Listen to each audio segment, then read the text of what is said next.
Hello everyone, and welcome back to another episode of the Bear Bard Tales. I, of course, am your gracious host, the one and only Bear Bard. Today, we're going to be a little different. Sometimes I feel a good story doesn't need to be an essay, but can be relayed in a far shorter format. So today, I will be reading a number of short stories. Because of this format, I'm not going to take a ton of time breaking down each story like normal, but at the end I'll go through and kind of give overall thoughts. These stories range from the, "Oh God, why do I still live on this earth?" to the pushing of slightly more air out of your nose than normal while saying, "Yeah, I can relate to that." I hope you enjoy this format. Like always, if you have thoughts on any of these stories, please make sure to let me know in the comments. The first story today, Sometimes the Trash Takes Itself Out. That player story number 584732.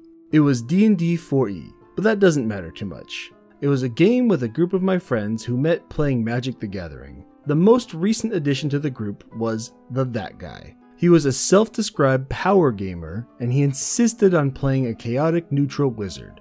No one thought anything of it. D&D is a co-op game after all, right? It was the last session and we just defeated the BBEG in his lair, a wicked tower of ice. After looting the place, the wizard grabs all the stuff and starts attacking everyone. After a round of PvP, where he killed nobody, he attempted to escape. That guy, I teleport to the floor below. DM, okay, how far do you teleport? 12 feet down.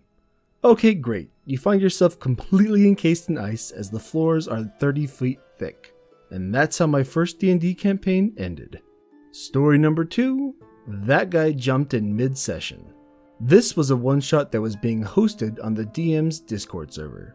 When I joined the server and saw the voice channel, I saw one dude by the name of Dio. He was a big JoJo fan, hence the name. He left the voice channel before I could enter, so I thought he felt like the game wasn't for him and left the game on amiable terms. I hopped into the voice channel with the other participants and we got into the one-shot. It was pretty fun at first, then midway through the first session, Dio jumped back into the voice channel and badgered the DM into letting him join into the game. Everyone was taken aback by this, and as soon as he joined, the whole one-shot became a slog to get through.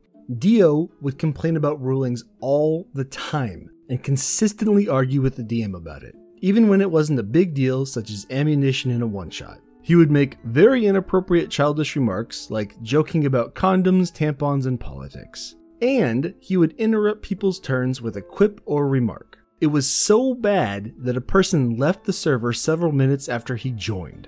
Not just the game, the guy left the entire server. I had my breaking point when in a puzzle that had a child NPC, Dio tried to murder the kid, believing that it was the proper solution. That's when I left. No hate on the DM though, but fuck Dio. Story number 3. Decade of Shattered Dreams. I ended up leaving an online game and felt like I did the wrong thing, but now I know I didn't. The problem player in question, we'll call her Missy, was a stage hog and tried making the campaign all about her. She interrupted the DM while on other people's turns and forced the party to do her backstory quests. I talked to the DM about my issues and he agreed but refused to do anything, stating to just stick it out and see how the group goes. While he just sat back, enabling her behavior, I left and found a much better game. All we needed to do was just talk it out, but nothing came of it. Later on, I found out that the campaign fizzled out and the DM retired. Moral of the story, talk to your players.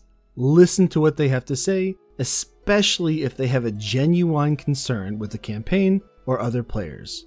Don't blow them off. Edit.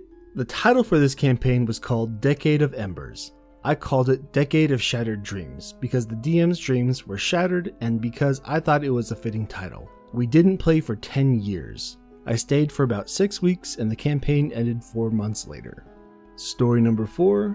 PC rapes the NPC. I am the DM. The party captures a spy they know nothing about and can't make him talk. Bad DMing from my part. A player suggests out of character that player B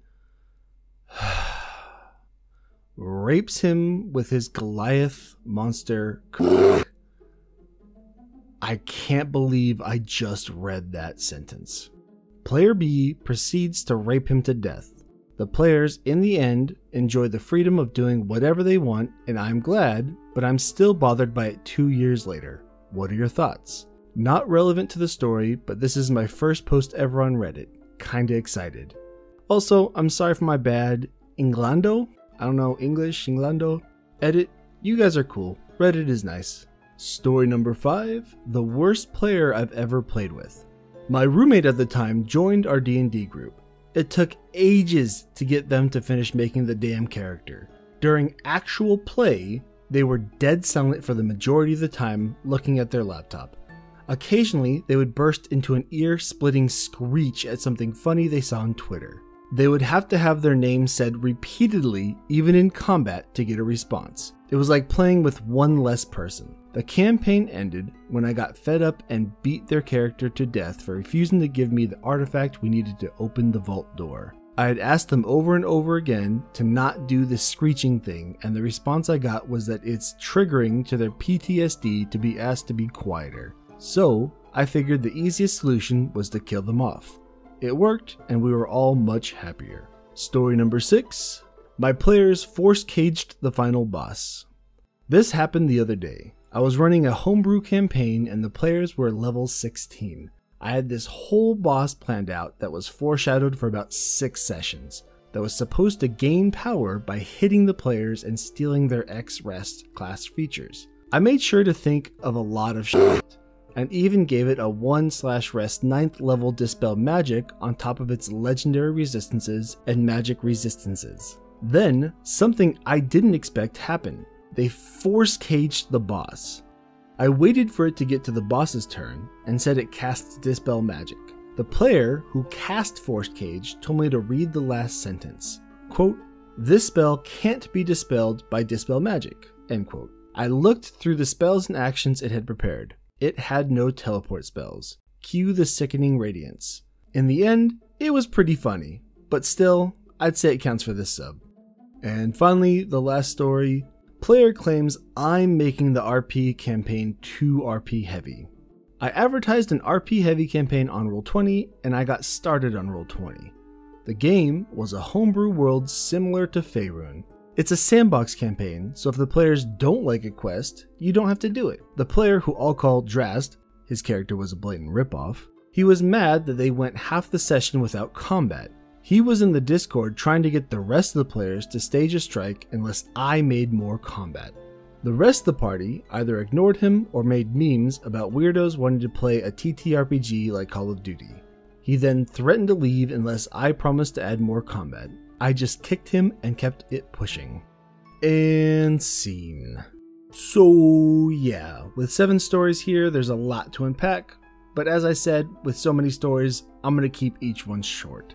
With the first story, I've heard so many stories similar to this that end with an edgelord running around killing everyone, so I gotta admit, it's satisfying to see one that ends with such an anticlimactic end for him. Kudos to the DM for setting him up with that sly little, "How far down do you teleport?"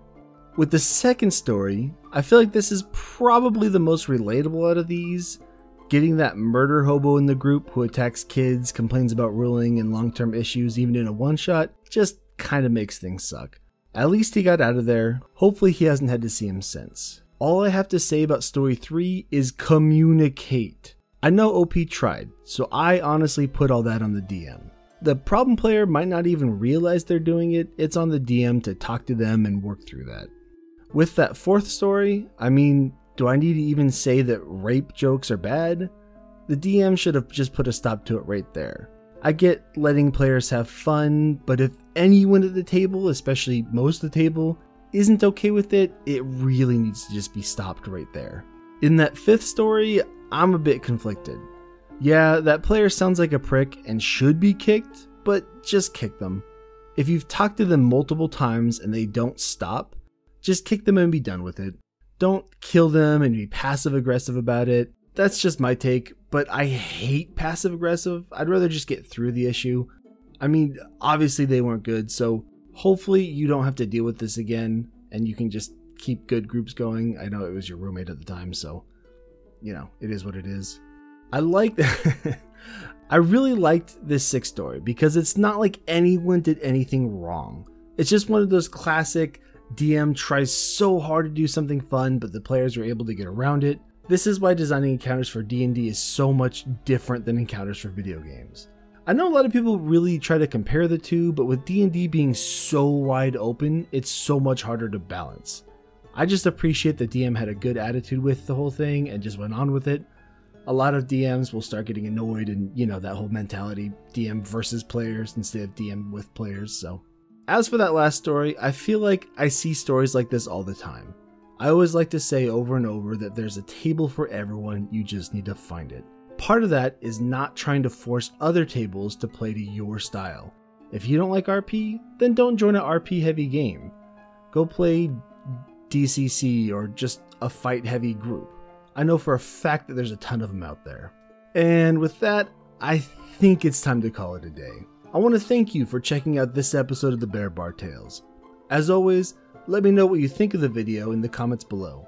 This channel is still new, so let me know what you guys want to hear. I'm continually trying to grow and improve, and with your help, I think we can make something really cool here. You can also connect with me on either the Discord or the subreddit, where you can submit your own stories to be read on here. The links for both can be found in the description below.